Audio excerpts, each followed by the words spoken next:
salut les amis ziar naa leen bu baax a baax dal leen ak jàmm ci seen podcast Wolof Tech bi leen di jox lépp lu jëm ci wàllu informatique ak nouvelle technologie yi maanaam xarala yu bees yi ci kàllaama wolof. alors ba léegi nag ñu ngi ci suñu saison 14 bi nga xamante ni moom lañ jagleel intelligence artificielle. alors mais nag comme ni ñu koy faral di defee saa su nekk ci saison bi dañ ciy dugal ay épisodes yoo xamante ni ay découverte lay doon maanaam dañuy dem xool doomi sénégalais yi nga xamante ni ñu ngi innover di créer ay mbir yu bees ñu dem seeti leen waxtaan ak ñoom ci li nga xamante ni moom lañ créer mais aussi permettre leen aussi ñu mën a partager expérience ak ñi nga xamante ni ay jeunes entrepreneurs leen te di jànkuwante ak problème yu bëri. alors tey nag dañoo ñëw seet si ñi nga xamante ni ñoom ñoo nekk jàngal ma comme vous le voyez dama déplacé wu ñu ñëw ci fi nga xamante ni mooy seen locaux yi ñu seet si entreprise bi nga xamante ni moom moo tudd jàngal ma ñu fas yéene waxtaan ak ñoom ci seen innovation boobu noonu seen produit bi nga xamante ni moom lañ lancé mu tudd jàngal ma. alors lan mooy jàngal ma fan la jàngal ma jógee lan la jàngal ma di jëriñ ñan ñoo ko war a jëriñoo aussi dinañ ci ànd ak ñi nga xamante ni ñoo créer plateforme bi waxtaan ci ak ñoom. alors ki nga xamante ni moo nekk sama droite nag moom mu ngi tudd Moustapha Diop nekk cofondateur jàngal ma Moustapha ziar nañ la bu baax a baax. jërëjëf sëñ Ibrahima mbégte la bu rëy ci ñun. ñu toog tey jii nii war a mën a waxtaanee technologie. parce que dafa nekk loo xamante ni dafa bokk trop. ci lu ñuy def surtout ñun ñu nekk ci wàllum éducation. mais ñun dañuy boole technologie ak éducation. mbégte la bu rëy tey jii nii ñu war a mën a toog. war ci mën a waxtaan ak yéen. macha allah ngeen jëf vraiment merci beaucoup Moustapha en tout cas kontaan naa trop ci li ngeen ma accueillir tey ci seen entreprise bi kala alors beneen cofondateur bi asu mu ngi tudd Madou Dembélé ziar nañ la bu baax a baax dalal ak jàmm ci podcast Wolof Tech. waaw Ibrahima ñu ngi lay delloo ziar di la jaajëfal rek ci sa déplacement bi. xam nañ ni jot amul et que c'est pas facile aussi dire que ñu ngi suivre depuis un bon moment sa initiative et qu'on trouve que ni voilà c'est vraiment quelque chose d'excellent mi ngi jàngal ñu bëri donc comme sama collègue ni mu ko waxee rek ñun dañoo bëgg utiliser la technologie pour intégrer ko dans le domaine éducatif. donc loolu mooy suñu liggéey. macha allah non mais c'est hyper important parce que man aussi j'avoue que bi ma découvrir affaire bi on s'est rencontré ci événement bi ADP ma organisé woon tu vois boobu je pense que nekkoon fa mais on s'est rencontré là-bas wan ma application bi ni muy doxee ça m'a vraiment parlé surtout bi ma gisee nag ngeen di dem di mu nekk affaire éducation te ñun aussi mission bi ñuy def nii ci suñu podcast bi c'est éduquer la quoi tu vois fexe ba partager xam-xam bi ba nga xamante ni ñëpp dañ ciy mën a jot donc bi ma ko gisee rek daf ma interpellé directement moo tax je tenais vraiment ñëw waxtaan ak yéen ñu découvrir davantage lan mooy plateforme jàngal ma surtout nag fan la jógee quoi loolu moom intéresse na ma trop quoi. alors donc ñu dem directement donc suñu épisode tey bii ak waa jàngal ma. jaar dafa am solo mën na inspirer ndaw ñi et mën na leen jàngal lu bari loolu moo tax sama première question bi nga xamante ni moom laa bëggoon ñu ñëw mooy fan est-ce que mën ngeen ñu wax tuuti Moustapha ci sa jaar fan nga jàngee sa enfance ak yu demee noonu quoi. dëgg la je pense que man ñi ma gën a xam. bokk na ci maanaam fi ma cosaanoo muy Géejawaay. am na sama jabar Géejawaay la dëkk. waaw gis nga daanaka man sama enfance ak sama adolescence gépp Géejawaay laa ko defee. am na une partie de mon adolescence aussi de sama jeunesse maanaam def naa ko côté Yëmbal mais sañ naa wax ne une bonne partie de ma vie daanaka Géejawaay laa ko defee. fa laa jàngee école 16 ba ma jógee foofu am disons dem lycée Limamoulaye jàngee fa amee fa sama bac mu nekkoon disons avec une classe d'excellence en fait donc bu ñu jógee foofu itam ñu jaar foofu ba dem université nag ak galère ba fa nekk je pense que ku nekk xam nga université ga fa nekk c'est pas évident mu doonoon jaar bu xawoon a compliqué tuuti en tant que étudiant ñu dund ko ça nous a beaucoup appris ça nous a beaucoup servi et je pense que sax sama cofondateur bi Madou Dembélé foofu la ñu xamante université wow ok et voilà donc ñu jëflante woon ay jëflante yu bari après nag xam nga ñaar ñu bokk jëmukaay xëy na bu ngeen bokkee jëmukaay dina tax par la suite nag ci la idée bi juddoo. donc xëy na mais taxawal foofu bul ko taxawal mais yaa ngi gaawantul parcours bi quoi mais en fait man je ma bëgg taxaw tuuti ci enfance bi c'est-à-dire bi nga nekkee même primaire wala bi nga nekkee même école tu vois est-ce que déjà gisoon nga ci sa bopp ay affaires yoo xam ne wala ñu wax la yoo xamante ni tey ay affaires yu commencé woon feeñ la ne yow da nga bëgg nekk entrepreneur quoi parce que ba man su ma jëlee sama bopp man bi ma nekkee ay lycée dama commencé rek laa commencé jaay boutique tu vois amoon naa boutique sama kër tu vois dama doon jaay ay jean ak yëpp dama doon ko jaay quoi tu vois donc très tôt est-ce que am na ay affaires yu feeñoon yow très tôt yoo xamante ni tey voilà moo forgé tey personnalité bi nga am ba nekk entrepreneur quoi. bon xam nga boo seetee boo màggee banlieue nekk banlieue parents def nañ lu bari ci yow mais mënoo compter loolu ci sa bopp comprendre nga et que pour ñun c'était une évidence que nga entreprendre ba ngay jàng da ngay nekk ci classe bi di jaayantu ay gerte tubaab ci biir classe bi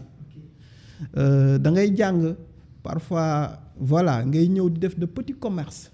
mais teg boole woon na si aussi ñun fibre technologie bi dafa bokkoon ci ñun et que ñun jàpp nañu même bu ñuy entreprendre du sori ci wàllum ordinateur parce que maa ngi fàttaliku ñun ba ñuy nekk xale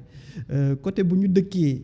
ñun boo ñu doon dànkantal maanaam boo ñu doon woo waa koñ bëre nu ñu tudd naan waa koñu ordinateur yi parce que ñun ordinateur dafa bokkoon ci suñu dund. donc képp ku amoon jafe-jafe ordinateur ci gox boobu noonu. mun na bañ a nekk man. mais koñ ba ma màggee presque ñun ñëpp ci wàllum ordinateur la ñuy yëngu.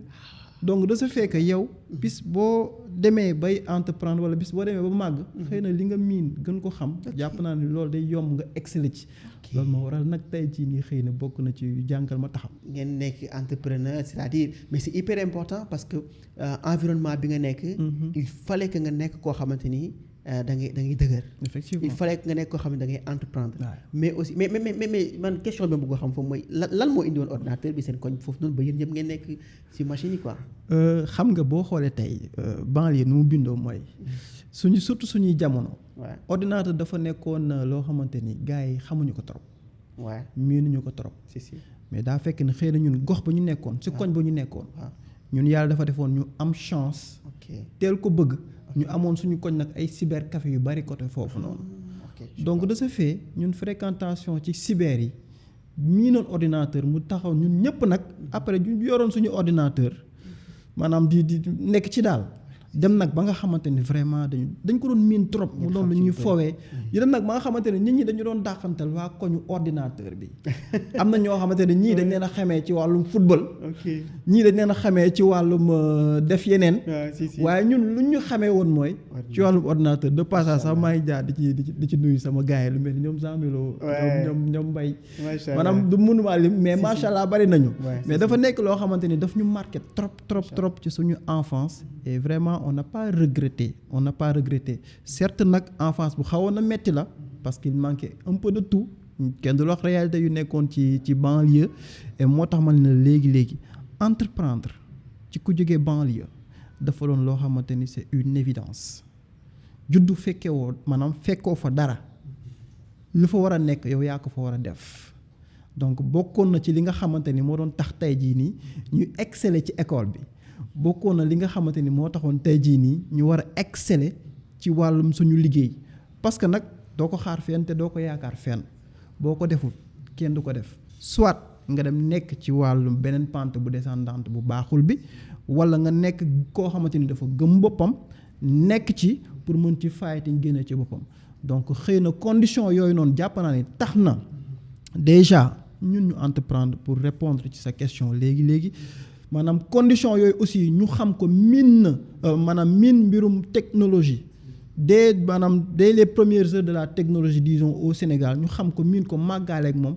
jàpp naa ne aussi day évident bu ñuy liggéey wala bu ñuy entreprendre da ngay entreprendre ci loo gën a xam. ci loo gën a day yomb sax quoi. voilà day yomb quoi mais dinañ ñëwaat léegi ci yow comme ça am na yeneen détails bu bëgg comprendre. ci affaire boobu quoi mais Madou est-ce que yow aussi mën nga ñu wax un peu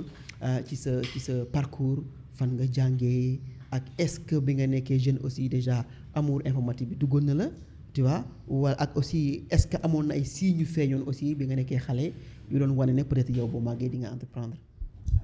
waaw bon man sama parcours nag dafa xaw a bari ay étapes. parce que bon maa ngi juddoo Thiaroye. Thiaroye Gare laa juddoo. fa laa defee sama partie primaire. Dans des conditions un peu difficiles parce que ñun côté ñu dëkkoon. c'était des quartiers sensibles banlieue sensible Thiaroye Gare donc fa la ñëpp doon daje te c'était très compliqué mais on était dans une famille modeste mais suñu parents ils tenaient à ce que qu'on s'en sorte donc man très tôt dañ ma protéger sama yaay dama jéem a protéger donc je n'arrivais pas à m'associer avec environnement bi ma doon dund moo tax tout le temps c'était des combats par-ci par-là et tout et lorsque elle a compris ça elle a très vite voulu m'extirper dans cette zone pour andi ma à Dakar donc à une autre partie dama di sam benn oncle bu dëkkoon benn tali donc ci la reprendre mes études benn tali ñaari tali donc def naa Bassangumba Issa Kane fa laa amee sama Bassangumba école la. oui Bassangumba moom mooy Issa Kane bu ma juumul. mais Bassangumba nu mu nekk école en tur la Bassangumba. waaw Bassangumba lañ ko tuddee woon quoi. non mi ngi ci Grand Dakar bi ci allée Grand Dakar bi la nekk. donc fa la terminer sama partie élémentaire. donc j'étais un élève très brillant nag. voilà moom. mais pas turbulent quoi. Turbulent aussi parce que en fait moi je fais partie de ceux qui pensent que on comprend mieux dañuy comprendre mieux lu ñu découvrir par ñun c'est-à-dire man du ma doon genre boo xam ba léegi nii booy toog di ma expliquer mun nga wax ba suba soo nga du ma comprendre faudra que man ma dem jeex ko ba gis ko di doo comprendre. Donc j'étais un très bon élève, un élève brillant, donc meilleur élève de l'école, jeu, concours, gëstu, j'avais même période boobu gagné woon benn concours rédac boo xamante dañ ko organiser woon niveau national donc j'étais troisième donc c'était bien donc j'ai passé des moments agréables partie élémentaire aussi. Après loolu noonu ñu dem collège Issa Kane là-bas aussi mais sama problème toujours moom mooy du ma mën a toog classe en fait 2 heures de temps ci classe da doon metti ci man parce que lépp lu ñu expliquer du ma ko comprendre mais bu ma toogee jàng ko mën ko. ok donc c'était difficile yow nga toog école. concentré wu sama parcours jàng de l'élémentaire peut-être du ma ko conseiller élèves yi. ba kii donc dama amoon problème ma adapté wu ci classe donc pour man du forcément classe la ñu war a jàngee quoi donc ci laa nekk di jàng. doon football tamit bëggoon football trop bu élèves yi xëyoon dem jàngi man xëy naa dem football yi léegi nag mais temps bi ma doon perdre foofu noonu dama ko doon rattraper ci des cours yi nga xam ne dama ko doon def personnellement ci sama bopp voilà donc ak de grosses ambitions parce que man dama ni woon il faut que ma am bac samay parents amuñu woon trop moyen ma am bac bénéficier bourse excellence dem jàngi ñëwaat créer des choses. Et par la suite la ñu am BFM dem lycée kii Blaise Diagne def naa fa 2 ans aussi foofu nag la sama jàng commencé yàqu parce que fréquentation bi changé voilà yëfu bad boy yeeg affaire yooyu noonu et tout donc aussi tamit le niveau était très bas donc du pour kii Blaise Diagne dara mais niveau bu ñu fa nekkoon c'était un peu bas. Et ba ma defee premier donc il fallait retourner au Bercail ça trouvait que sama parents yi déménagé waan nañu Guédiawaye et tout. ok voilà après nga dem Guédiawaye. waaw ma dem Guédiawaye. ok nekk ci même koñ que ça. voilà et chance bi ma am bon man ak moom tasewuñ fa nag parce que man une année laa fa def. année bu ma doon def bac série S. ça a été une année très très très difficile parce que voilà le niveau foofu école d'excellence la woon te maa ngi jugoon ci benn. gars yi dañ ko xëcc mu lang. dañ ma xëcc ma lang et tellement que j'étais quelqu'un boo xamante ni voilà j'aimais voilà toujours être nekk ci kanam. ok donc dama dem def 2 mois 3 mois ma ñëw ni damay bàyyi man defuma terminal ñu ne man non man leen non damay bàyyi du ma ko kii mais amoon naa benn professeur SVT la woon parce que man bu ma bëggee benn affaire bu ma ci joxee sama bopp non damay kii ça dama doon dem mathématique ma am fa 3 4 5 mais bu ma demee par exemple SVT PC damay am 17 18 léegi nag mais toujours que ni du may salle de classe moom man ak moom kiiwuñu quoi donc dama doon dem bibliothèque Limamou Laye bi fa laa doon passer samay journée et tout samay daw jàng finalement gars yi man. c'est là tu étais autodidacte. voilà ba léegi je suis autodidacte maanaam mënuma comprendre bu ñu may jàngal voilà donc école bu ma nekk il faut que système administratif comprendre loolu noonu ci man parce que bu ñu ma bëggee forcer rek day metti donc fa laa def metti woon na trop ma am ci sama bac ci conditions yu assez difficile mais première année la am sama bac S2 ma dem université Cheikh Anta Diop donc ñu orienté ma département biologie donc là-bas aussi c'était difficile parce que ñun ñëpp ñoo ko dund université da ngay def. Donc du coup bi nga demee département biologie ci nga fa nekk ak. moom nekkuñu woon même département. nekkuñu woon même département donc département biologie laa nekkoon tamit je pense qu'on avait démarré avec quelque chose comme 4000 élèves mais ba ñuy jeexal suñuy 3e année bi on était quelque chose disons 300 400 élèves étudiants voilà donc c'était très intense man nag sama l'entrepreneuriat ak man je pense que c'est inné en fait man dans ma vie même bu ma doon foo ba may nekk xale dama naan man damay am ay employés sama waa kër dañ naan ma bàyyi li nga xam man leen man mënuma doon salarié en fait donc dans la tête très tôt c'était ok donc dire que pendant les vacances je croyais à un fait moom mooy sa parent mënuñu la yor pendant l'année scolaire vacances ñu yor la donc depuis 6e 5e et tout bu ma doon dem vacances dama doon ànd ak maçon yi dem defi def naa manœuvre pendant voilà chaque vacances dama ko doon def également dama doon jaay lu bari pour dire que ni jaay naa même des couches bébé donc bu ma gisee ni mën na dugal xaalis dama koy jaay def naa jël voilà. mais léegi bàyyi nga ko. non bàyyi naa dama doon dem gis voilà jënd kii bi c'est tellement intéressant da nga doon dem nga jënd kii bi sachet bu mag bi mais boo ko jaayoon paquet boo ko jaayoon doon nga am 1500 2000 francs. dama doon dem jënd Médina ay dàll yóbbu ko aéroport à 3h à 2h du matin parce que en fait les voyageurs qui venaient les étrangers en fait dañ doon ñëw ak ay pièces yoo xam ne duñ koy soxla c'est-à-dire ay 20 centimes 1 euro 2 euros et tout et là ñun bu ñu wàccoon ci aéroport dañ doon présenter dàll yi et tout bon mënoon nga wàcc benn journée 20 000 25 000 et tout policiers yi ñëw dàq la et tout donc c'était quelque chose qui était inné en moi en fait l'entrepreneuriat et lorsque également j'ai eu ma licence tout de suite j'ai pas voulu bëggumoon continuer samay études parce que dama doon gis déjà que ni man dama waroon entreprendre très tôt ci quoi domaine boobu noonu ci kii boobu noonu laa gis parce que voilà dama doon seet ku ma doon parce que entrepreneur pareil cela tamit il fallait quelqu'un de plus technique. Moi je suis pas du tout technique. En tout cas le couple va bien après quoi. Voilà. C'est sûr quoi. Voilà, de plus technique que moi et ci laa ko rencontré. Et qu'on a essayé beaucoup de choses jusqu'à ce que ñu lancer jàngal ma. Voilà, c'est ça. Alors mais c'est hyper important jaar-jaar yi ngeen wax nii. Et je pense que tey li ma bëgg a xam fi mu toll nii mooy seen rencontre nan la demee exactement. naka la seen projet jàngal ma bi juddoo voilà loolu laa bëgg xam Moustapha. man balaa may ñëw ci wàllum projet jàngal ma bi sax toujours ci jaar-jaar bi. waaw fàtte na ko wax. waaye ñun bu ñu commencé business xam nga lan la. dañ ko jox xaalis bu mu war a jàngee. maanaam bu mu war a jàngee ci année. ñu jox ko ko. bañ ko joxee. mu waroon a inscrire mu ne damay xaar Moussa comme que yow dëgër nga fit comme man. kañ dem defi opération tabaski.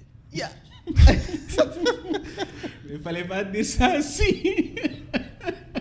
voilà. non mu jël xaalis bi ñu dem jënd. ci ay xaar. moom dafa bëgg risquer. waaye man damaa bëgg. organisation damaa bëgg di organiser ay gérer relever ay défi. si ñu dem. lu ci gën a garaaw mooy ñu jënd suñu xar yooyu yu ndaw. ah oui. ñëw ci suñu bopp koñ noonu. teg ko fa jaay bon on peut dire que génn nañ ci génnuñu ci mooy suñu première expérience ci entrepreneuriat. Et il y avait beaucoup de risques. Il y avait énormément de risques. ba dañu naan suba la tabaski ñu amoon ci benn xar bu yooyu bu taw a dem loolu moo nekkoon suñu vrai problème xar bi oto sax fël na ko fu ñu taxaw foofu noonu vous comprenez un peu c'est juste pour vous dire que en entrepreneuriat y a que des risques. y a que des risques. y a que des risques peut-être avec l'aide de Dieu gagné wuñ ci dara waaye nag am nañ ci sañ naa wax ni luñ ci dugaloon génnewoon nañ ko ci. et beneen affaire bi nga xamante ni bu gën a am solo ci li nga wax nii léegi mooy le fait que tey nga nanga koo jël avant sax c'est-à-dire dama koy gis souvent ci entrepreneur yu bëri dañuy toog rek di xaar investissement yow da nga am sa benn 100 000 francs dem jënd ko sa benn téléphone mais di laaj kenn ko mais doo investir yow ma liggéey alors que je pense que investissement yow ci sa yow yaa war a njëkk investir sa bopp yow balay kenn di la investir. gis nga un peu man ak moom dañ ci doon jote lu bari ba ñuy doog a lancé wu. moom il croyait au fait que dafa gëm bind projet. bind ba mu normal teg et tout. man je crois au fait que non en fait boo bindee sa projet le temps que ngay jot investissement sa projet day obsolète. donc les choses dañ ci dem. gis nga xaar boobu noonu muy wax bon parce que dama waroon a fay master.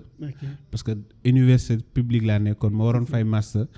toog une année presque jàngu ma nekk di def ay business parce que parents yi imposé ma ni da ngay dem jàngi. man leen bu dee da ngeen bëgg ma jàng le plan était clair da ngeen di fay les 2 années de formation après man li ci des man dinaa gérer sama bopp bañ ma joxee xaalis ma ne ko Moussa xaalis de jot naa ko essayé boobu foog ma business. et pour dire. J'ai commencé l'entrepreneuriat d'une part avec ces premiers investissements yi ñu ma jox. Donc ci xaar bi lañ jógee. Après sama bopp koñ am na benn cantine bu fa nekkoon. Cantine bu sonn saa. léegi xale yi dañ doon romb di sànni xeer et tout di fa saw et tout. maa ngi ànd ak sama benn préféré pour de passage maa ngi koy saluer mi ngi France tey. ma ne ko mais Mamadou. cantine bii nii man daal xalaat naa ci dara ko xaar. ma ñëw woo Moussa ne ko Moussa cantine bi xalaat naa ci dara. mu ne ma lan la. ma ne ko daal lii daal mun naa ko kii ma ne ko ma ñëw laajte kan mooy joxe cantine gis benn maire. cantine bi man maa ko yor 7500 laa koy joxe. par mois. ma ne ko maire man de boo ma ko nangoo jox. maire bi ne ma ne cantine ma ne ko maire man de boo da ngay engagé wu ni cantine dootoo ko joxaat kenn tànk maa ngi koy soxla. ma ñëw woo Moussa ma ne ko Moussa jël naa cantine mu ne léegi loo ci bëgg a def ma ne ko nañu xool. c'est-à-dire quand da nga gis opportunité bi. voilà man suis comme ça en fait. mais chaque fois moom on le fait ensemble ma ne ko Moussa cantine bi daal mun après ba ma jëlee cantine pendant 1 mois maa ngi réfléchir lan laa ci war a def. mais nag période boobu nag il se trouvait que Wari mi ngi am. et que suñu zone. amul woon trop. maa ngi yoon cantine ci digg mbedd bi ut maçon mu ñëw yëkkati cantine mi ñu jut ay kii. peinturaat cantine bi ak suñuy loxo. bind ci Wari affaire noonu. mais les gars yi vous avez beaucoup d'histoires à raconter. et cantine bi tey mi ngi employé 4 personnes. cantine bi est devenu place boo xamante ni boo fa jaaree buñ la waxul toogal doo toog. te yéen a ko moom quoi. moom moo ko moom. mais bokkuma ci mais attends mais kon loolu kon benn épisode bu ñu war a defee foofu la. waaw s'il vous plaît. non mais benn épisode bu ñu defee. voilà donc cantine bi ci digg koñ bi la nekkoon. donc da doon tàng jër parce que cantine la. mi ngi am benn entrée bu ndaw. léegi Moustapha man sama petit frère bi dañ doon jàng boobu nag. bon ñu ngi nekkoon suñu dernière année fac et tout. léegi nag képp ci ñun. bu deful dara rek moom mooy dem toogi ci cantine bi def Wari. imagine un élève boo xamante ni mi ngi un étudiant ba mi ngi licence 3 gars yi daw ci ginnaaw bourse on pouvait se faire 15 000 20 000 francs par jour. donc yéen bourse bi sonal leen quoi. non dañu abandonné bourse parce que dañoo daw bourse man sama am naa sama master mais de même que moom mais utiliser wuñ tuñ bourse faale wu ñoon bourse parce que on s'en sortait. Machallah. Et maintenant ci même projet boobu noonu parce que on avait le champ chaud dañ suñu yaram dafa tàngoon ci la ñu am idée peut-être nañu revenir après ni ci milieu éducation bi y a quelque chose à faire. donc dañ ko distribuer ci biir cantine bi lañ toog di ko. foofu la idée bi jógee. tegal foofu sa baaraam foofu la affaire bi jógee mais en fait avant ñuy jàll ci foofu dama bëggoon a xam yéen après seen rencontre comment ça s'est passé quoi toi parce que en fait ma gis naa ne vous avez des personnalités yu bokkul et complémentarité la en plus quoi et ça c'est hyper intéressant d'accord. xam nga déjà ñun dañoo bokkoon nekk université sànq wax naa ko. si man maa ngi woon fac lettres. moom mi ngi woon fac comment dire nu mu tudd sax maa ngi fàtte. département science fa la nekkoon. donc du coup souvent dañ doon tase un peu ci campus bi en fait. mais minante wuñu woon. minante wuñu woon. mais bon ak nu ñu doon dajee noonu dajee par su na ngeen ne mën nga xam nit ki. nga xam nit après nag ngeen di toog di waxtaan di échanger sur beaucoup de choses. il s'avère que yéen a bokk un peu disons mindset en quelque sorte. exactement lu gën a important aussi fekk ñun sorante wuñ par la suite koñ. loolu nag moo doon wax souvent on était tout le temps ensemble. léegi nag nañu nekkee woon nag ensemble comme vous dites loolu nag par la suite idée yi moom booy ni ngeen nekk moom dëgër na fit ragalul dara te man aussi parfois damay dem ba mu kii du ma bàyyi bu ne booy ñu dem ci lii rek nga ne ko y a pas de souci man ko nu dem ngeen dem donc du coup tey bi ngeen nekkee ci seen bërëb boobu noonu ngeen créé ci ngeen am idée wu lancer benn ci ngeen détecter benn problème alors comment ça s'est passé ba ngeen détecter problème boobu noonu tu vois affaire éducation yi ngeen intéressé wu ci ak naka la def ba yegg tey si projet bii nii muy Jànkalma. xëy na man am na lu ma ci mën a wax mais moom aussi day wax am na foo xamante ni mun na ci wax parce que affaire bi dafa am genèse toujours dans le cadre de l'entrepreneuriat xëy na dama koy bàyyi tout à l'heure mu wax ci moom moo doon joxe ay cours da doon joxe ay cours à domicile au départ mais man idée bi fu ñu mettre en place ci entreprise maanaam fu ñu ko bëgg a commencer mun naa la ko nan lañ ko mettre en place nan lañ ko mettre en place boobu fekk nañu ñu ci cantine bu tàng bi waaw ndeysaan tàng jër mais da ngay toog yor maanaam doo gis instant boobu gisoo woon client si ñu toog di xalaat moom mi ngi joxe ay cours à domicile fekk jour boobu maa xëy ci cantine bi moom mi ngi dem di joxe ay cours à domicile ba mu ñëwee ne ma toog mais Moustapha affaire war na mën a nekk de war nañ mën a créer entreprise buy joxe cours à domicile amul fii buy joxe wax idée la de comme d'habitude rek nañ ci dem fekk instant boobu noonu moom yoroon na tuuti weccit man maa ngi toog di gérer cantine mais cantine bi doxagul moom mi ngi joxe cours à domicile affaire mi ngi dox tuuti mu génne benn junni mu ne ma bon yor naa 5000 ma ne ko d'accord y a pas de souci man yaa ngi fàttaliku sama jaar-jaaru ordinateur si ma toog ci biir cantine bi ordinateur bi may liggéeyee pour wari bi ma defar ci flyers bu jaar yoon affiche bu jaar yoon ma ne ko booy nañu defar affiche bi bu ñu defaree affiche bi ma jox ko mu dem université xaw ma ñaata exemplaire la ci tiré entreprise bi taxaw na 5000 francs. Vous voyez donc it is possible c'est possible. ñu dem nag def le tour de Dakar. école man ak moom ñu taxaw ci buntu école bi bu booy génne récréation rek mu taxawee costanale ma costanale booy bu romb da nga jot feuille booy bu romb di nga jot feuille booy bu romb di nga jot feuille noonu daal lañ ko jàppee di joxe feuille wëral école Dakaaru Njaay yëpp yenn école yi sax da ngay dem bon xam nga gis nañu yaa ngi jox ay mbir ay élèves dañu lay créer problème administration bi quoi dañ daal jël yenn affiche yi guddi gi bu ñëpp nelawee ñuy dem di afficher suñu bopp maa ngi fàttaliku ndeysaan ça m'a trop marqué ci sama jaar-jaar ñu ngi yoroon suñu benn moto bu ndaw bu sonnoon nag muy dawal ci guddi gi ma ne ci ginnaawam danoo daw may la ba xaaweeku ci moto bi parce que sonn nañ ci affichage bi sonn nañ dañoo daw ba daanu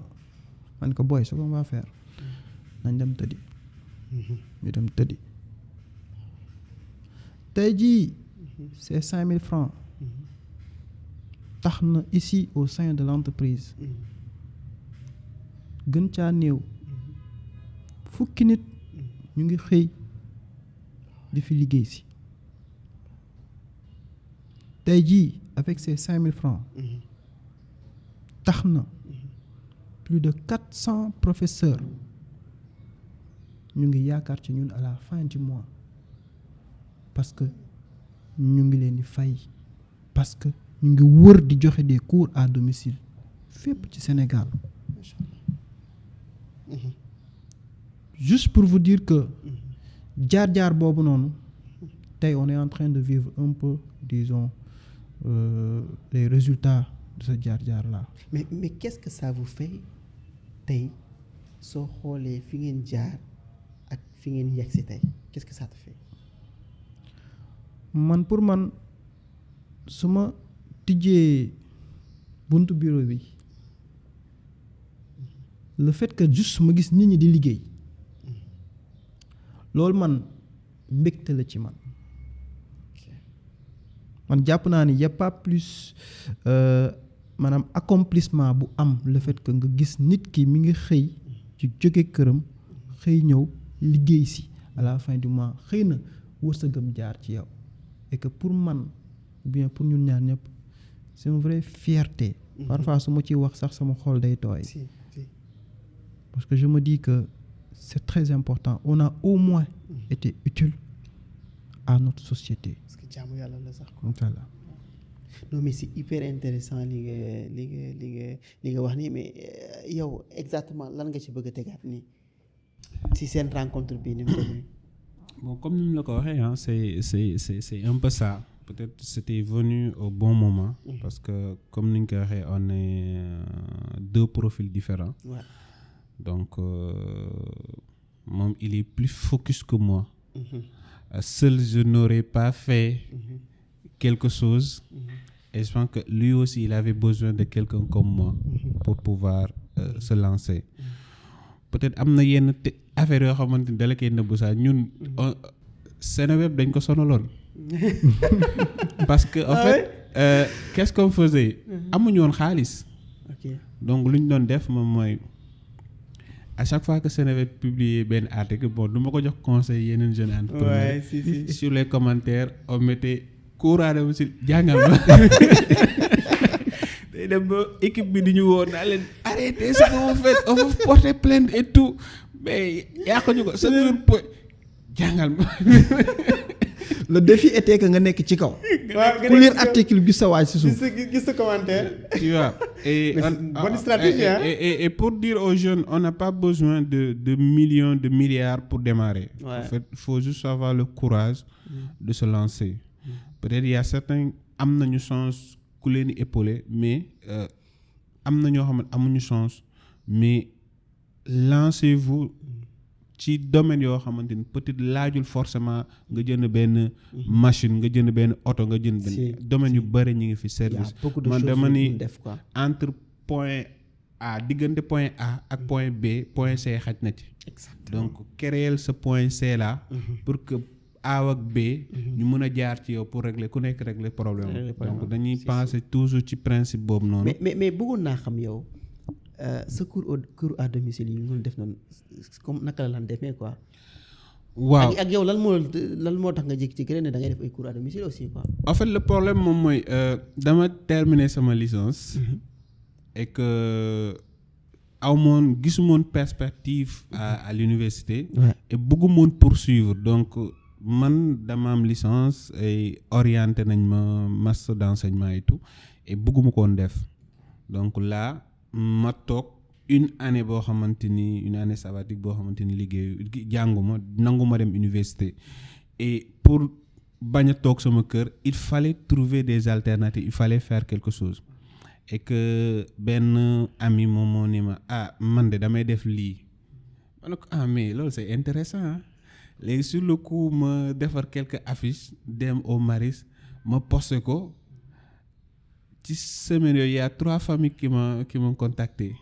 donc ku nekk mi ngi ma doon fay benn somme boo xam c'est assez bu ma boole woon lépp c'était 3 fois ma bourse. donc maa ngi ci woon mais je savais que ni mënu moon limité wu ci loolu noonu. Donc dafa am benn période boo xamante ni ci suñu vie quand on se cherche parce que dooni produit bi rek moom beeg donc li ngay wax lépp kanting beeg xar yeeg cours yeeg lépp ci même période bi la ci benn 2 ans lañ ko def ci la ñu xool ni produit bi mun na dox ñu jéem ci pousser ba ñu toll fi mu toll. Alors naka la dem def ay cours à domicile ci ay kër physiquement di leen jàngal naka la idée boobu dem ba tourner ba jur plateforme jàngal ma. C'est très important. Il y a toujours l'aspect technologie qui n'a jamais disparu musul génn ci suñu liggéey ñun bañ na ko ba ñuy def cours à domicile benn professeur ngay commencer ñaari professeur nga dem 100 dem 200 ba yegg jamono ci 400 professeurs yi lay joxel cours da ngay bëgg day am ñu nekk France Belgique États-Unis Canada bëgg ñu jàngal seeni doom loolu mënoo ko jaaree lu dul ci xarale yu bees yi muy technologie bi donc ñun pour mën a satisfaire ñi nga xamante ne dañu dekk fële maanaam hors du Sénégal bëgg ñu jox leen des cours disons en visio et que ñun aussi professeurs yi fii commencé nañu bari parce que chaque jour pour nga mën a xam ne diw def na fee cours diw def na fële cours et que élève bi mi ngi évoluer wala élève bi évoluer wul loolu mënoo ko téye ci sa bopp il va falloir que nga am une bonne organisation mag technologie bi da koy yombal donc technologie bi dafa mës a bokk ci suñu wàll tey jii juste pour jox la exemple bu ndaw yow bu dee professeur nga bokk ci jàngal comme ni ngay scanner pour jot sa xaalis Wave boo bëggee dem jàngale ji sa classe boo ñëwee maanaam war a commencer ak sa élève da ngay ñëw scanner cours bi tak comme code QR Wave parce que client bi da koy yor nga scanner commencer sa cours boo paree sa cours nga scanner terminer sa cours mooy comme quoi que ni pare naa bu ko defee parent bi fu mu mënti nekk xam na lan la ñu def ak élève am xam na ban heure la prof bi ñëw xam na ban heure la pare ak élève bi loolu yëpp technologie bi moo ñu ko may juste pour wan ni la technologie dafa mës a présent ci suñuy maanaam nu ñuy jàngalee nu ñuy suivre suñuy élèves dem nañ nag ba gis ni élèves yi dañuy faral aussi di utiliser nouvelle technologie yi pour jàng et que ba ñu xoolee constat yi généralement bu ñu utiliser nouvelle technologie yi pour jàng dañuy utiliser ay applications yi nga xamante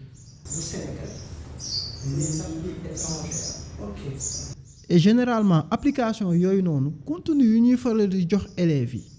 du doon contenu yi nga xamante ni dafa conforme par rapport ak li élèves yi di jàng à l'école. Ok parce que ce sont des contenus yoo xam ne ci voilà programme UNP yi la quoi. Souvent c'est le programme français. bëgguma tudd application. mais généralement élèves yi du ñuy faral di jàngale di jàng wala di utiliser des applis. man de mën naa tudd benn comme genre Encarta Encarta boobu peut-être suñu jamono boobu nekkul woon sa Encarta mais benn genre encyclopédie de woon mais tey jii nii am na application yu sañ naa wax ni yu français gis ni leer nañ ni fii am na lu fi ne booy dañu bëgg a jàng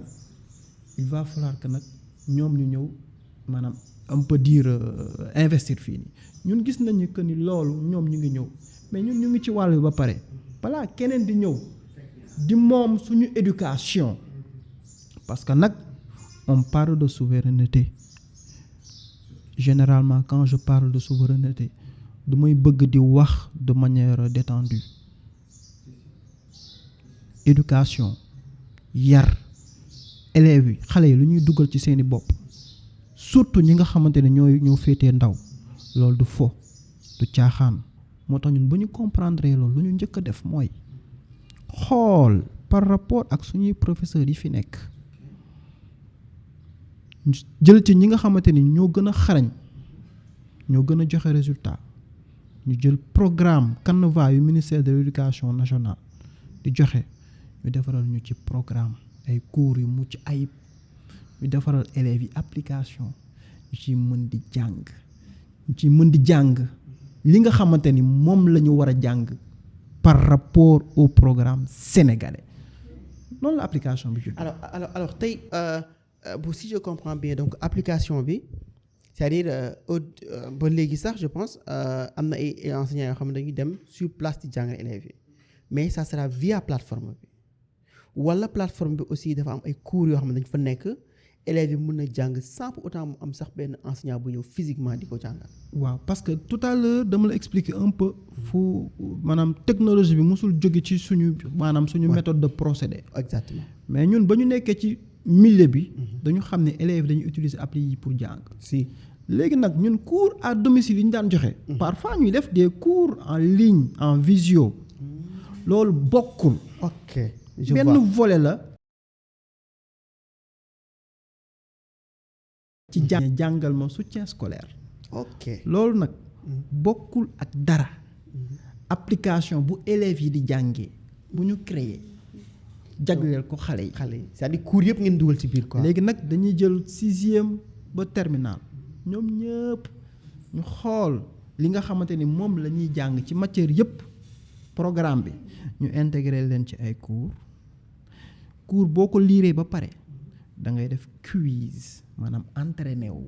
gannaaw li nga jàng est-ce que min naa mokkal naa ñu defaral leen ko gannaaw ba leen defaree ba pare loolu yow kat mën nga def naa depuis une semaine maa ngi jàng mën nga dem defi des quiz maanaam quiz généralisé pour natt sa niveau fu mu toll gannaaw si loolu aussi mën nga accéder à la bibliothèque numérique livre au programme yi ñu ngi foofu noonu et que ñëpp aussi xam nañ ni amuñu connexion ñi dëkk ci milieu rural. ça c'est important bëggoon naa ko souligner laaj la question boobu sax. voilà ci milieu rural bi. ñooñu ñu intégrer leen mode offline ba nga xamante ni boo amul connexion sax gannaaw ba nga télécharger say cours. mën nga jàng utiliser application bi. mais suñu avancée majeure mi ngi nekk intelligence artificielle. bu ñu dugal ci njàngale bi. maa ngi nekk di la présenter li nga xamante ne moo nekk ci application bi si intelligence artificielle bi yow en tant que élève yaa ngi classe leçon bii kat comprendre ko wala prof bi bindal na la leçon comprendre ko tu as besoin d'explication jëlal en photo leçon bi la professeur jàngal tey léegi nag intelligence bi da lay expliquer leçon bi de A à Z de manière plus simple de manière plus disons consommable en quelque sorte donc ñun dañu utiliser intelligence bi fi nekk mais ñu modeler ko selon les maanaam pour élèves yi gën ko mën a utiliser de manière beaucoup plus facile et beaucoup plus responsable bu la neexee au lieu que ngay photo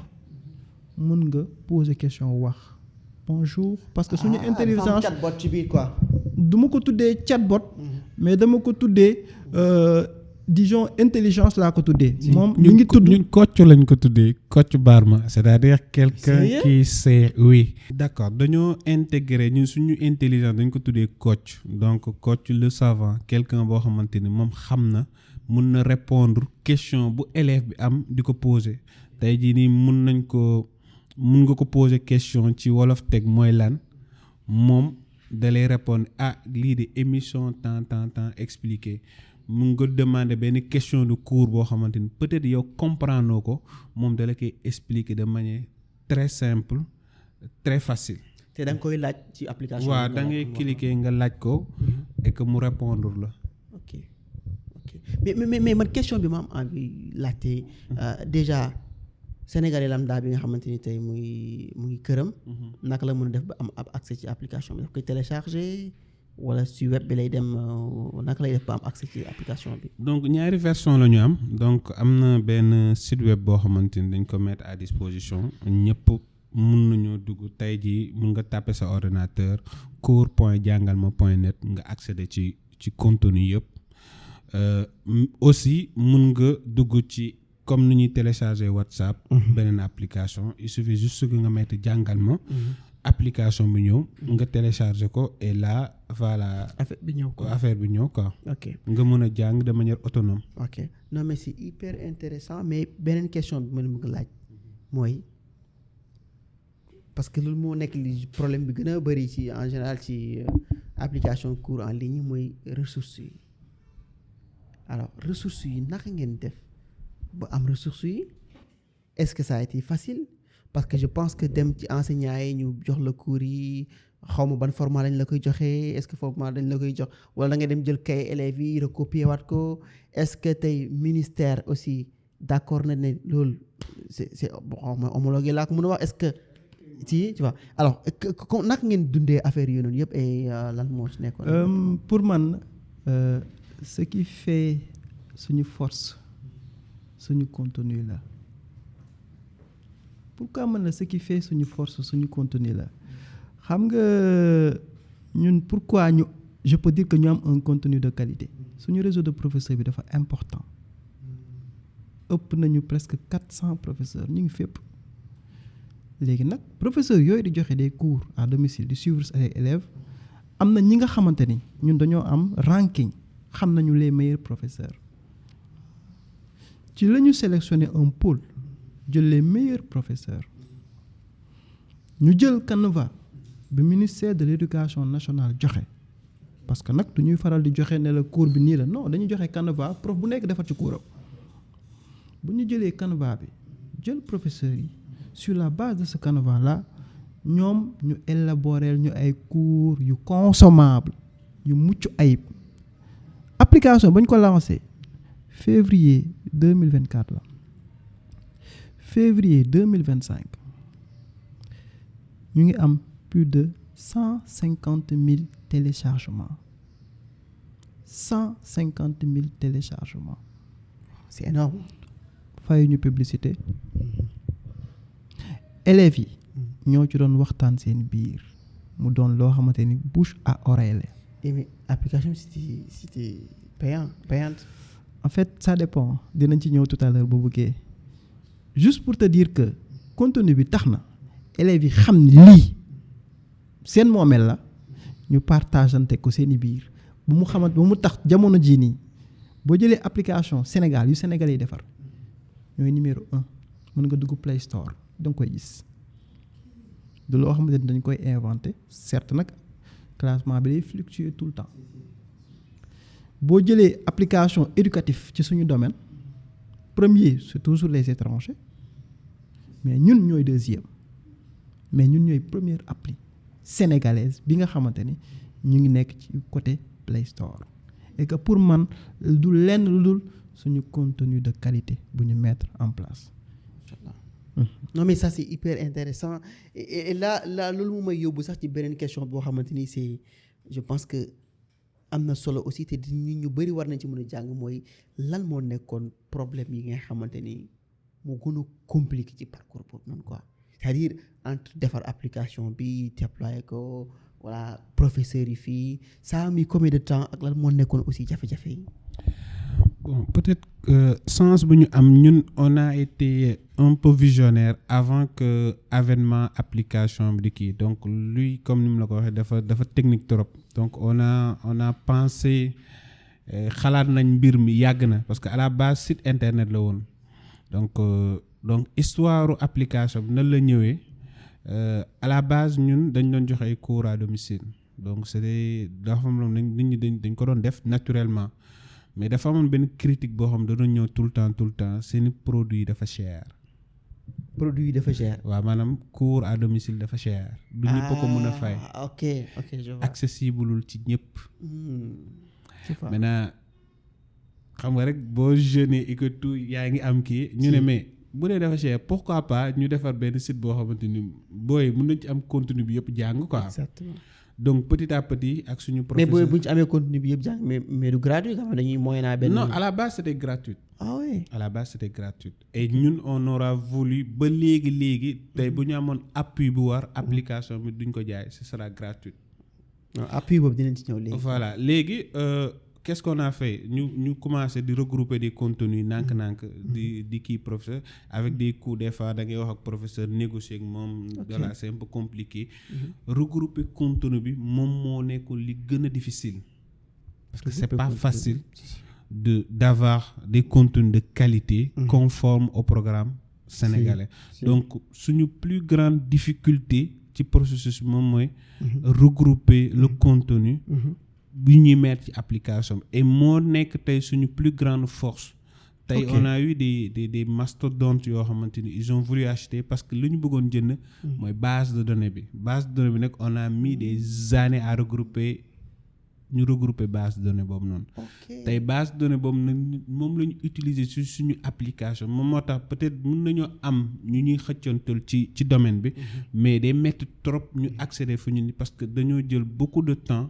am base de données am boobu base de données ba voilà. ah di lañ base de données mooy or léegi ah voilà C'est donc le- c'est base de leur- données cours bi ñu yor Mhm. moom moo énorme da nga gis ku defar application def classe terminale classe sixième et tout mais regrouper toutes les classes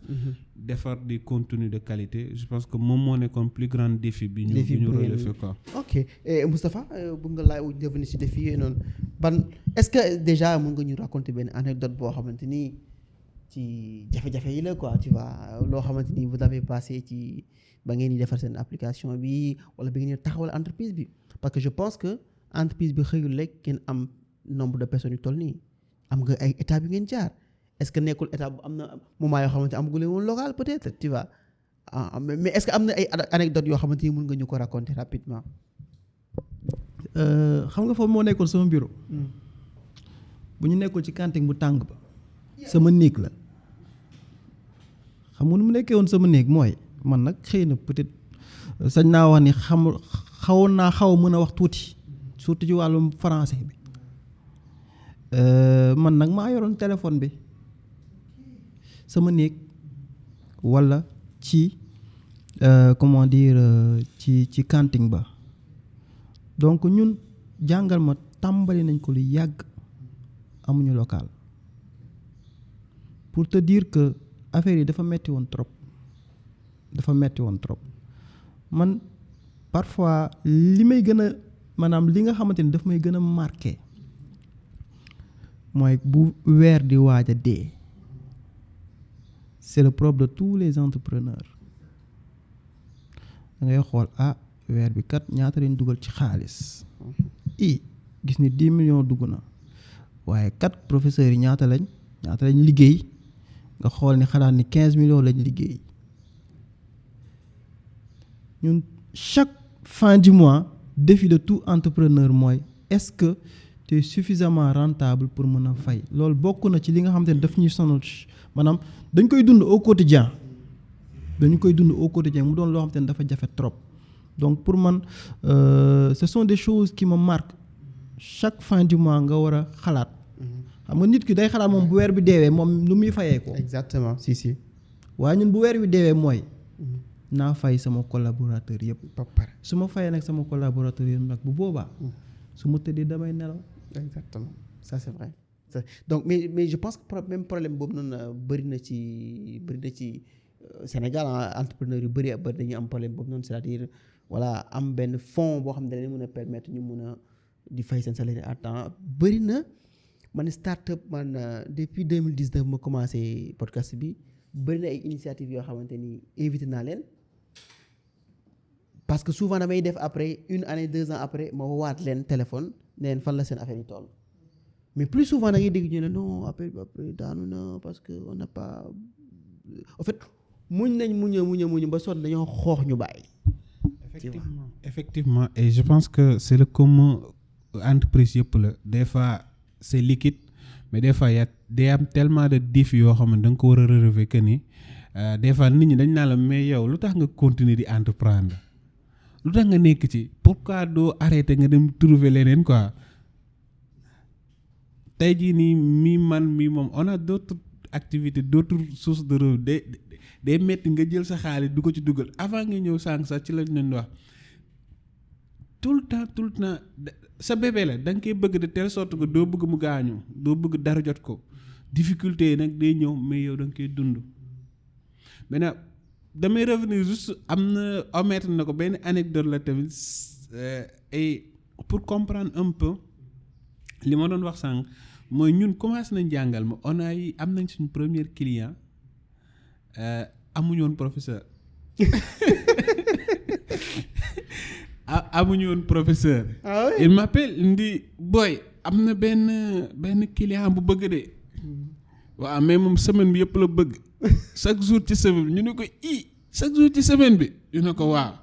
bon man bu ma disponible loolu dinaa ko mën a def mais boobu je fais autre chose. waaw damay chaque jour ci semaine bi loolu day bëri léegi il fallait que ñu négocier ak client bi. pour mu wàññi nombre de jours bi. ok je pense que jour même bi la. tey mu wàññi nombre de jours wàññi li ni fay aussi. quand même waaw parce que ñu mën ko seet. donc le jour même la ñu rencontrer quelqu'un. professeur quoi. waaw un professeur. jéem a signé ak moom contrat bi. jéem ko expliquer bu demee na la war a comporter woo et tout. ànd ak moom ci kër client bi discuter tout ak voilà ak costume yu nga dañ doon solo ak yooyu noonu pour wane ni voilà. je vois si. signer le contrat et tout. et lorsqu'on a ba ñu signé contrat boobu noonu lañ ni parce que dañoo resté pendant des mois amuñu client. ñu signé dem nañ ba xàdde. mais ñu signé contrat boobu noonu chèque bi ñëw. ñu ne waaw. donc c'est possible. mën nañ ko def. donc chèque bi ñaata la wax. bàyyil noonu. mais la ko daa entrepreneur lu ñu wax woo xaalis quoi. non mais c'était pas grand chose. c'était pas grand chose bariwul woon. mais c'est lim ñu def dafa garaaw. c'est ouf de soulagement la nga xam ne lii. ça mën na nekk quoi. mën na nekk voilà c'est possible. c'est possible. ça c'est vrai. et dafa def benn affaire gisuñu woon xaalis sax mais le fait que ñu sentir que ni ñun ñoo xalaat loo xamante ni nit nanguñ nañu jënd ko ci yow fay la. waaw fay ñu dem. te dara xewagul. ça a été benn ouf de soulagement et défi tamit bokkoon na ci le fait que on était encore voilà dañ doon dem di wax ak nit ñi mais. nit ñi doonuñu loon def confiance pourquoi ma war la jox sama xaalis nga dem ak moom est-ce que yow di nga ma defal li ma bëgg donc pour chaque client bu ñu doon am moom il était du côté ci téléphone bi la nekkoon mais physiquement dama ko waroon a rencontrer donc mun naa ne rencontrer naa plus de 2000 clients. normalement oui. mais foofu sax laa bëggoon la actuellement Dakar. Sénégal Dakar Thiès Mbour est-ce que yéen ci région yëpp n'est-ce pas. man du ma ni jàngal ma Sénégal la yam wax naa la ko léegi jàngal ma mi ngi France. mi ngi États-Unis jàngal ma mi ngi Canada. jàngal ma mi ngi Belgique. mais attends bu jàngal ma nekkee Belgique ban programme la ñuy jàng foofu. le programme belge parce que boo xoolee tey. donc du coup da ngeen intégrer programme yooyu ci biir. en fait li nga war a comprendre ci njàngale bi mooy kuy ñëw di joxe des cours disons de tutorat du ñëw avec un programme parallèle maanaam du ñëw créer programme wala du ñëw di la jàngal sa programme déedéet. la ngay jàng école. loolu la lay répéter donc yow aajowul sax nga nekk professeur belge pour mën a jàngal xale bi. comprendre juste ñoom lu ñuy def ci classe ba. nga xam lan la ñuy jàngale ci classe ba. nga jéem a imprégné wu ci programme bi. donc day évident nga mën a suivre élève bi. boo ko tàmmee avec le temps rek da ngay ñëw nekk un spécialiste kuy joxe kuy encadrer élèves yi nekk disons au niveau de ces pays là. donc juste pour ne pas dire que jàngal ma Sénégal la yam jàngal ma mi ngi fépp. mi ngi fépp. voilà ça c'est bon ça va alors beneen laaj bi ma bëggoon laaj aussi moo nekk retour d'expérience. c'est-à-dire bi nga xamante ni lancé ngeen jàngal ma mu commencé am ay clients yi ñëw et tout cela est-ce que am ngeen ay retour ci produit bi quoi. bon je pense que buñ fi nekkee aujourd'hui comme li ñuy wax souvent ñun dañoo gëm loolu noonu dafay gën a yomb nga fidéliser benn client que ngay recruter yeneen client donc bu dee jàngal ma mi ngi continuer di satisfaire ay nit ñuy recruter ay professeurs c'est parce que parents yi ñuy choisir déjà ñoom dañoo satisfait lu ci bari yombul tey nga gis kenn ne ko doom ni mu fooree ci xol yombul nga confier ko n'importe qui bu dee confiance amul donc ñun suñu premier défi moom mooy ki ñuy liggéeyal moom confiance ci li ñuy liggéey ak moom loolu day tax day yomb suba mu mun ñu boole keneen koo xamante ne xam na ko bi jànkonteel même difficulté que moom mi ngi jànkonteel donc tey mun naa ne ñun benn client au minimum c'est 2 ans wala 3 ans la ñuy nekk ak moom te lu ci bari moom moo ñuy boole keneen donc bouche à oreille bi day dem bu baax te je pense que bu dee bouche à oreille bi mi ngi développé c'est parce que ñi nga xam ne ñi ngi fi déjà ñi ngi leen di satisfaire donc il y a de très bons retours par rapport ak encadrement bi et que en général comme on le dit mooy benn xale ñuulul xale bu nekk dafa bëgg ñu accompagner ko selon moom nu muy percevoir les choses et que ñun on a compris cela. Vous l'avez compris parce que déjà yow bi nga nekkoon yow bëggoon toog classe déjà. Voilà c'est ça donc yow instant boobu boo amoon jàngal ma. voilà c'est ça da ngay gis benn parent bu ñëw mu ne la da lay ñëw woo triste waaw man sama doom de xaw ma lu may def waaw man sama doom day tiit ñu ne ko non sëñ bi wala soxna si jarul tiit xale bi dafa bëgg juste ñu am beneen approche bu différent xale bi dafa bëgg ku koy déglu xale bi parce que ñun dañuy déglu xale bi dañuy xam lan la bëgg ak nan la ñuy naxanteeg moom pour jox ko envie parce que xale yi dañoo bëgg défi. si donc ça c'est vrai. nan lañ koy pousser pour que mu ne ñeneen ñi gënuñu ma aay. ok donc bu ñu créer déclic boobu donc vous êtes en contact avec l'élève. oui parce que suñu liggéey lu ci bari mi ngi lay wax équipe de 10 personnes mooy dañuy yor ay conseil clientèle yoo xamante ni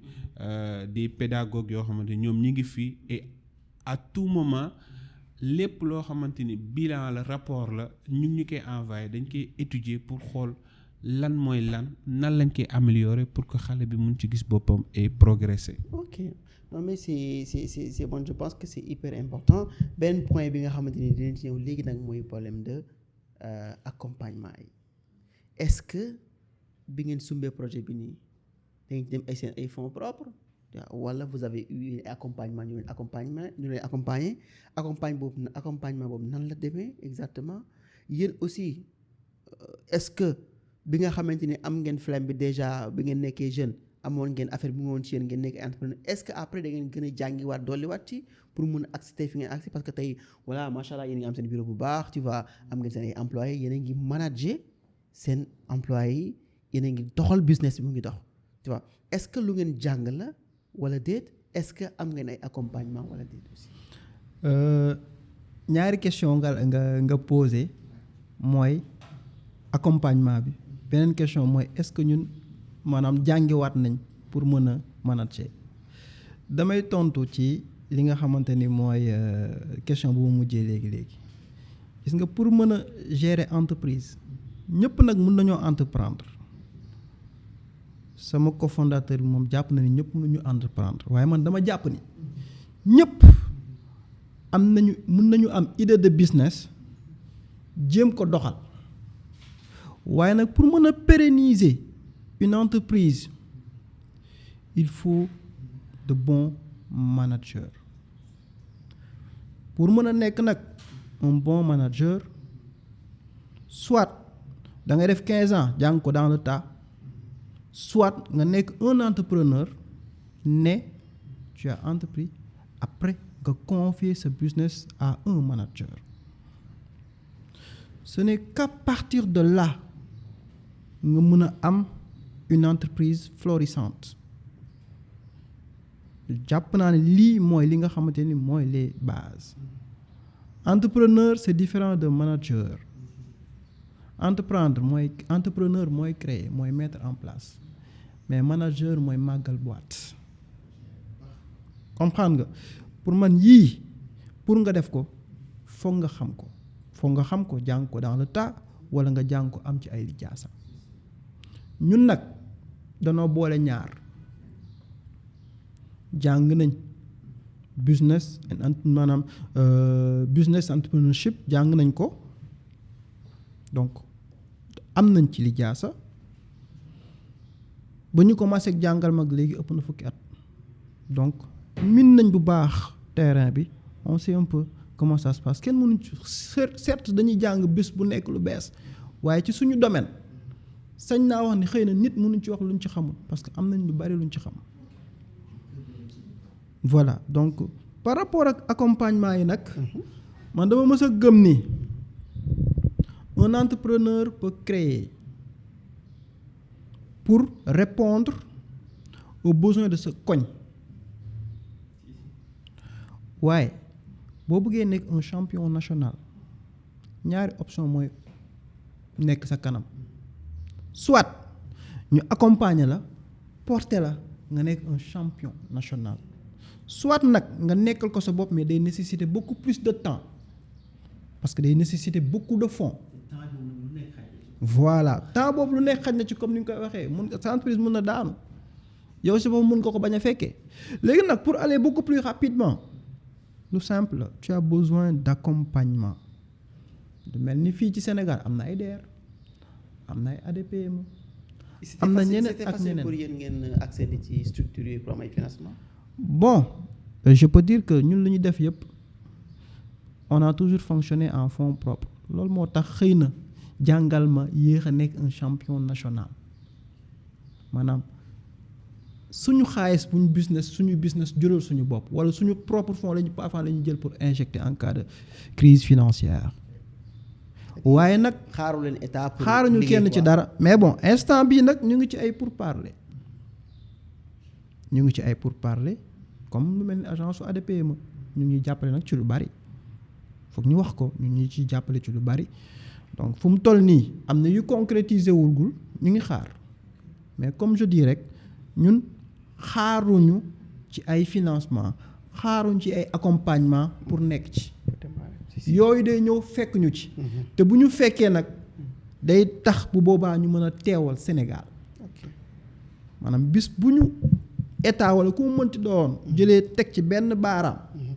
boobaa dañuy nekk un ambassadeur et boobaa suñu impact day gën a important ñun tey mbégte la ci man moo toog wax ni jàngal ma a pu encadrer plus de 5000 élèves franchement c'est mbégte la ci man ma mën a wax ni jàngal ma mi ngi à l'international mbégte la ci man ma mën a wax ni jàngal ma mi ngi waaj a dem présence physique au niveau de la Mauritanie mbégte la ci man ma mën a wax ni jàngal ma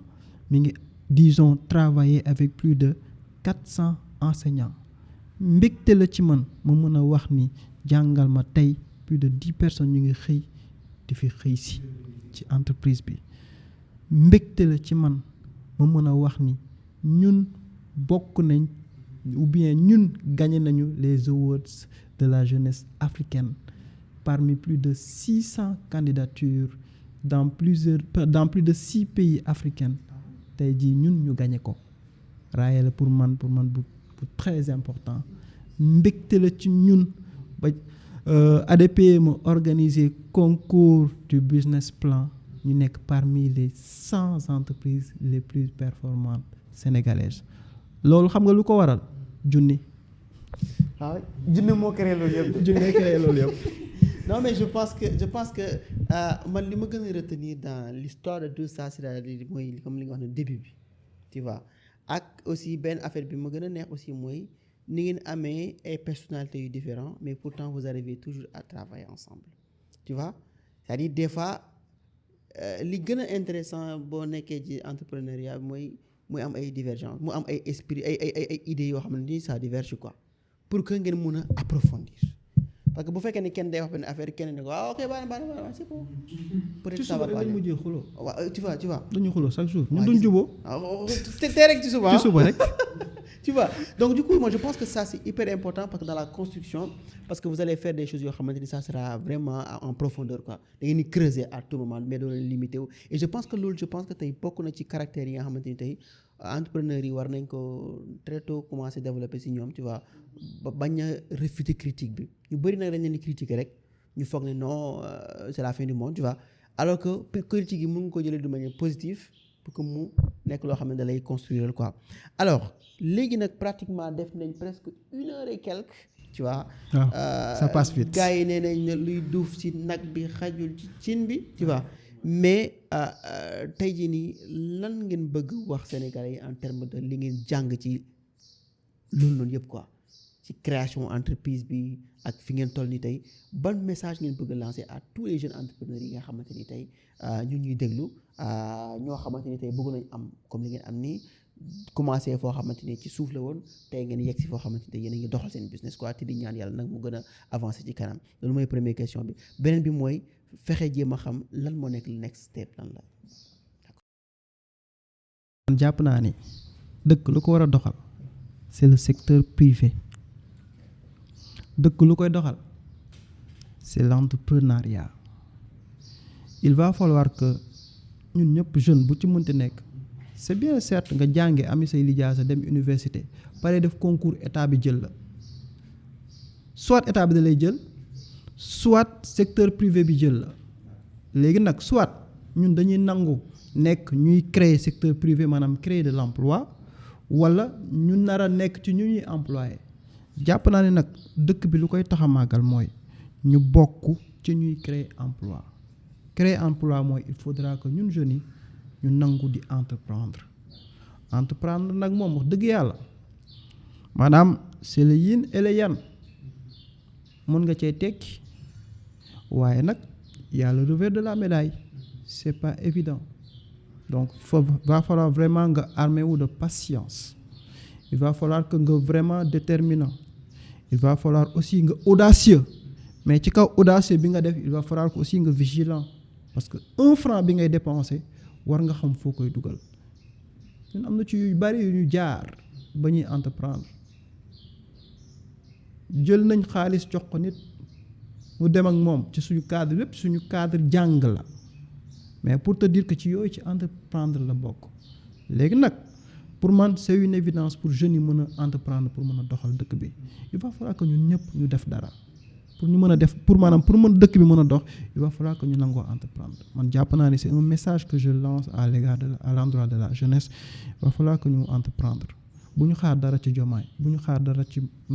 ci Sonko bu ñu xaar dara ci suñuy parents dëkk bi kenn du ko defar ñun ñoo koy defar. Bon, je pense que awma grand chose bu ma ci ajouter mooy juste que dire que y a pas un moment idéal pour commencer donc il faudra s'y mettre et apprendre ses erreurs et avancer certes c'est bon nga def business plan lii wëg laa mais tant que nekkoo ci mënoo xam non yow moom comprendre naa yow tu es dans le feu de l'action quoi. Voilà c'est-à-dire mu ngi mel ni ba nga rombee kees bi rek da nga ne dama koy jël. voilà nga jël teg xaar la ci def quoi. c'est ça en fait parce que en fait mënoo prévoir en fait en termes d'entrepreneuriat mënoo prévoir te des fois mën nga calculer teg et tout mais le fond ça se passe pas comme ça mën nga jàpp ni butéelu ndox mi dama koy jëndee 100 francs ba jëndee micro bi nii 5000 francs mais au fond du demee noonu et bu nekkee da nga am benn calcul bu très très logique bu amee benn dérapage rek mun na yàq sa lépp donc gis nga bëgg nga demal apprendre dans le tas et que voilà après lu yàlla def de toute façon erreur yi ngay def yëpp moom moo lay forger ñun commencé nañ dem jëndi ay xar ça nous a donné lu jox nañu courage que ni non parce que à l'époque voilà 1 million du voilà ay kii du dara la en fait nga ñeme jël valeur bu toll noonu dugal ko ci dara te xaalis boobu waru woon dugg foofu noonu le fait que nga def ko dafa am benn sa adrénaline bi maanaam daa am benn affaire boobu da koy dagg dootoo ko ragale te en fait c'est-à-dire une fois que nga faire face à un lion nga génn ci beneen yoon boo gisee day gaynde tiit bi nga amoon première fois doo am tiit boobu donc loolu lay conseiller jeune bi tous ceux qui veulent entreprendre parce que comme dañoo am divergence côté boobu noonu n'attendez pas bu leen xaar le moment idéal bu leen xaar un investissement da ngay gis booy bu am projet di xaar investissement 1 an 2 ans ba finalement projet bi importance bu mu am day dem kenn ku ko faxas ci suuf jël ko parce que moom mi ngi xaar investissement du peut-être bu démarré woon ak moyens yu ndaw yi mu yor investissement bu ñëwee day fekk mu am na jël na enveloppe donc faut pas attendre moment bu idéal faut pas attendre que sama et pour dire damay jël juste corrélation par rapport ak suñu mbokk bawol yeeg ñu jóge daara ba ñëw dañuy ñëw ak benn kiiwu café Touba wala benn taabal bu ndaw wala dara et que ñu ciy dem petit à petit li ñuy am moom la ñuy réinvestir ainsi de suite ba nga xëy suba mu yor magasin bu rëy mu yor des entreprises donc amul moment bu propice pour l'entrepreneuriat bu dee gis nga ni yow gis nga sa bopp ci entrepreneuriat lance-toi erreur yi nga def moom moo lay màggal quoi. Inch'Allah. Alors next step c'est quoi? Prochaine étape bi su ma la ko waxee pour man jàpp naa ni c'est une ambition que nous avons mooy application jàngal ma parce que jàpp naa ne moom moo waraloon débat bi mais fu mu toll nii waxtaan nañ lu ëpp ci yeneen. non mais c'est important. mais dama naan ci li ko waral quoi. dama naan ñun on a un objectif c'est d'être un leader africain de l'EdTech. l'EdTech boo ko déggee mooy la technologie de l'éducation bokk na ci application bu ñu lancé fii ak at dans les 12 prochains mois bëgg nañ jàngal ma mi nga xamante ne en une année communiqué wul ci dara plus de 150 000 élèves utiliser ko ñun dañu bëgg ci at yi ñu jëm nii maanaam ci at bi ñu jëm nii ñu am au moins 1 million d'élèves yu utiliser jàngal ma dañu bëgg fii ak disons fii ak quelques mois parce que loolu mooy suñu défi c'est d'aller vers l'Afrique boo déggee Afrique mooy l'Afrique francophone la Côte d'Ivoire déjà dañuy commencer par Mauritanie ñu ngi dem on va y aller très prochainement mais aller beaucoup plus en Afrique francophone. tey boo jëlee benn réew bu mel ni Mali foo xamante ni y a la guerre souvent élèves yi dinañ am problème pour déplacer wu sax dem école jàngi ils restent à la maison parce qu'il y a la peur. Avec ces genres de plateformes là ils peuvent ne pas être déconnectés avec classe bi quoi ils peuvent rester à la maison di jàng tey boo xoolee RDC ils ont le même problème il y a la guerre là-bas tu vois Congo tu vois et je pense que je pense que tey déployer ci pays yi nga xamante il y a la guerre ça sera beaucoup plus relevant beaucoup plus intéressant pour élèves yooyu noonu que déployer ko par exemple foo xamante ni foofu y a pas la guerre les gars mën nañ dem école wala mën nañ dem et là je pense que sax ci période Covid-19 bi aussi y avait le même souci tu vois parce que beaucoup d'élèves mënuñu doon dem école et je pense que am na pays yoo xamante ni sax ils avaient recours à la radio pour transmettre éducation bi et cours yi. xam nga jàng xam nga lu ko créé maanaam fu mu commencé benn doomu buur damay fa bañ a juum benn doomu monarque dañ doon jàngal mais jàngale bi ci këram la commencé bu ñu gisee ni kat jàng bi vraiment dox na ci la ñuy jël di commencer dajale xale yëpp généraliser ko jàng bi doon lu ñu généraliser ci lu ñuy dajale mais jàng bi ci benn la commencé balaa muy nekk général donc jàng ci kër la commencé donc pour vous dire pour man jàng ci kër du mës a dee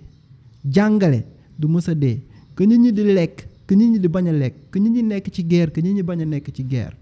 xale yi duñu jóg ci jàng dañuy dajaloo wala ñuy ñëw ci kër gi jàngal ma nag ñun nu ñuy fonctionner suñu application que nga nekk ci école ba que nga bañ a nekk ci école ba di nga mën a jàng parce que nag wax dëgg yàlla offrir nañ élèves yi offrir nañ tout un chacun am possibilité jàng. si donc alors je pense que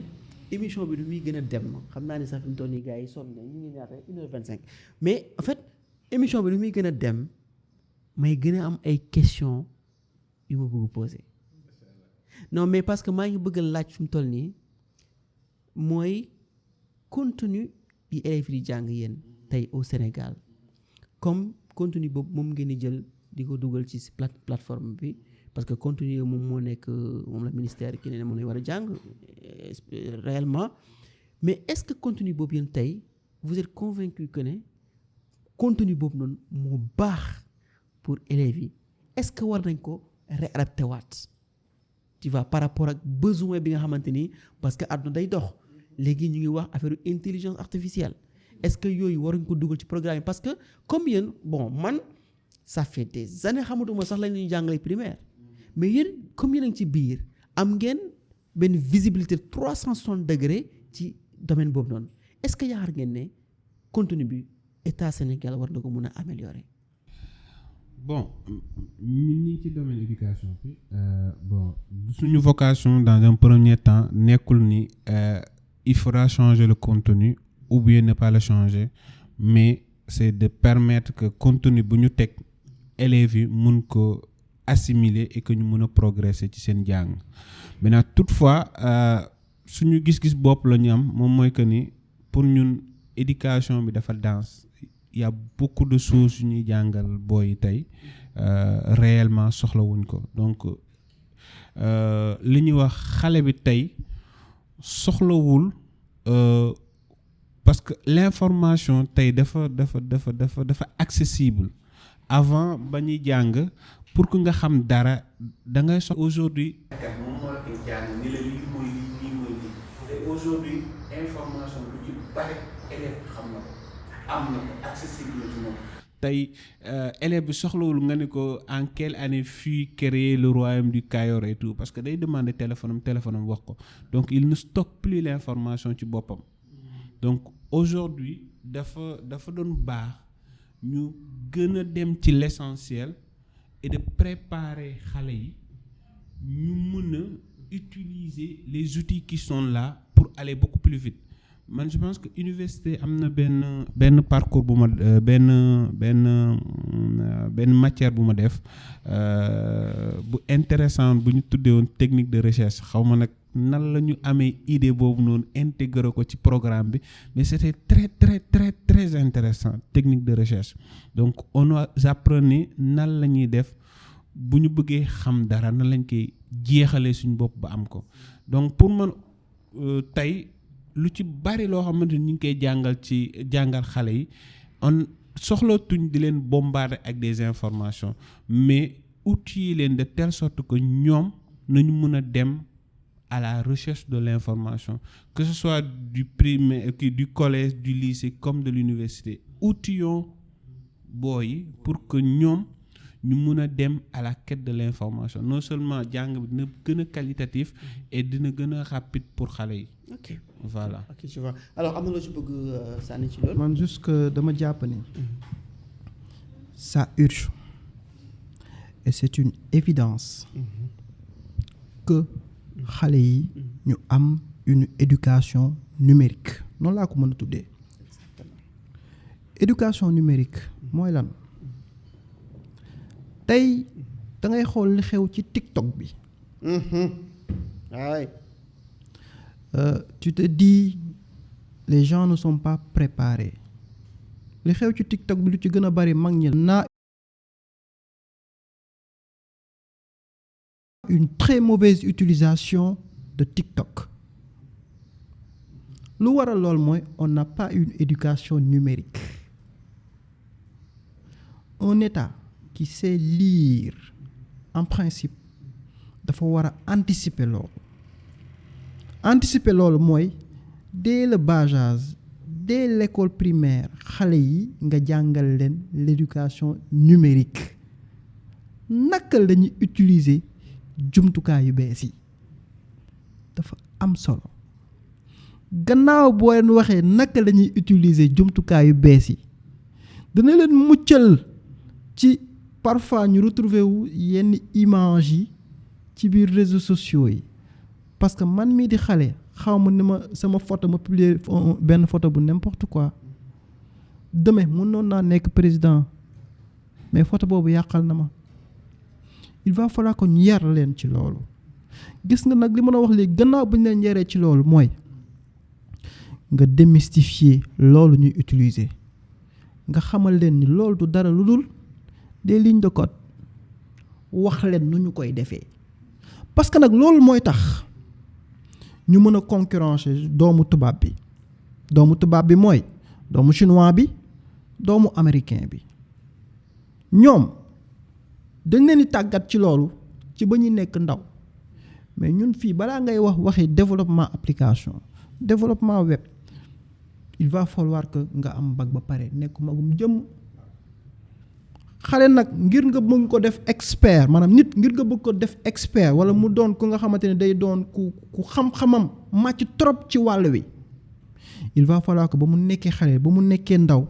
nga teel ko tàggat ci loolu nag pour loolu mooy man je milite pour vraiment ñu am li nga xamante ni mooy une éducation numérique. ok donc mais éducation numérique c'est hyper intéressant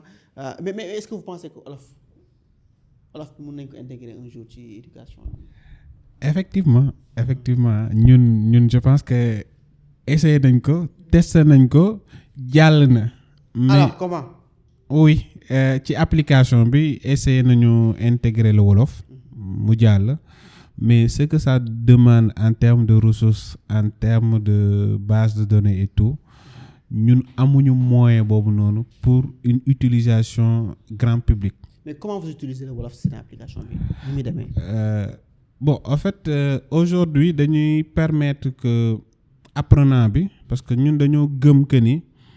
l'apprentissage day gën a intéressant bu dee nit ki mi ngi jàngee ci li mu nàmp. Donc ba ñu développé suñu chat bi on a beaucoup travaillé je pense que moo ñu gën a jëlal temps